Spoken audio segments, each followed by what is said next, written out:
এ আপু, বলেন। এইখানে কি বানাইতেছেন আপনি? এই যে মোমো বানাচ্ছি। মোমো বানাইছেন? হ্যাঁ। মোমো বানাইতে পারেন আপনি? তো আপনার কি আমারে আনারই মনে হয়? তাই তো মনে হইতেছে, হ্যাঁ। আমার মনে না হইলেও সবার মনে হয়। খাও কথা কার কি কয়েন না, মনে বুঝছেন? হইলে সবাই তাতে কয় আমার আপনি কিচ্ছু হচ্ছে, যায় আসে না। সবাই কয় আপনি হচ্ছে কপি করে করে এই করেন, তাহলে আপনার আপনার এইসব ফাঁকা আওয়াজ দিয়েন না। ট্যালেন্টটা তো আজকে দেখা যায় সবার সামনে ওপেন হয়ে চলে আসলো। দেখ- এতদিন বাড়িতে করছেন, সবাই কয় হচ্ছে এই দেখে দেখে করছেন, তা এখন সরাসরি কিভাবে করতেছেন আপনি? না, ওই যে আমি পারি না, এই জন্যই পারতেছি। আচ্ছা। বুঝছেন?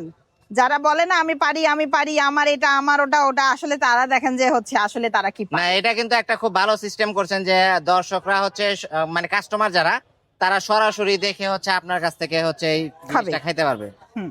তাহলে এই গরম মোমোসটা গরম। আপনি হচ্ছে দোকানের মধ্যেই মেক করেন না? হ্যাঁ, আচ্ছা, এখানেই এইখানেই করেন, ready to cook. Ready to cook. আচ্ছা, আর এটা হচ্ছে আপনার হচ্ছে স্পেশাল কাবাব। কাবাব। আচ্ছা, তো এই যে দেখতে পাচ্ছেন দর্শক, এখানে হচ্ছে আপু হচ্ছে মোমো স্টিম করতেছে। এটা স্টিম হয়ে গেছে।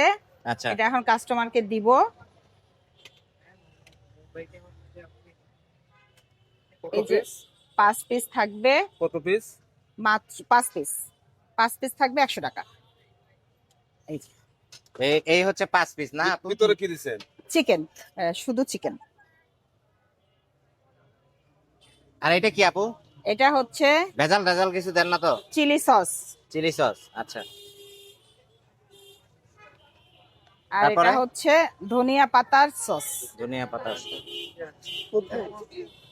তাহলে আপু এই আজকে যে তো মজার আমার চিকেন স্টিম।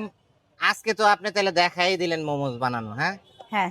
আসলে আর আর কি কি দেখাবো কি বলেন? ট্যালেন্ট আছে আপনার, বলেন তো, এত ট্যালেন্ট রাখেন কোথায় আপনি? মাথার মধ্যে।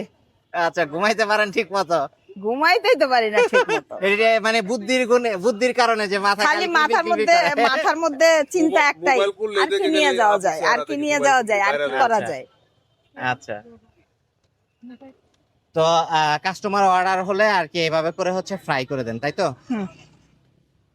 আচ্ছা, এই জিনিসটা মানে অনেকে দেখি আমরা হচ্ছে ডিপ ফ্রাই করে, আর আপনি তো মোটামুটি হালকা তেলের মধ্যে করতেছেন। না, এটা ডিপ ফ্রাই, ওই তেল বেশি দিলে না তখন এইটাতে ভিতরে ডিম দেয়া আছে না, আচ্ছা। তখন অতিরিক্ত ফেনা হয়ে যায়। দেখেন এরকম ফেনা হয়ে যাওয়ার কিচ্ছু দেখা যায় না।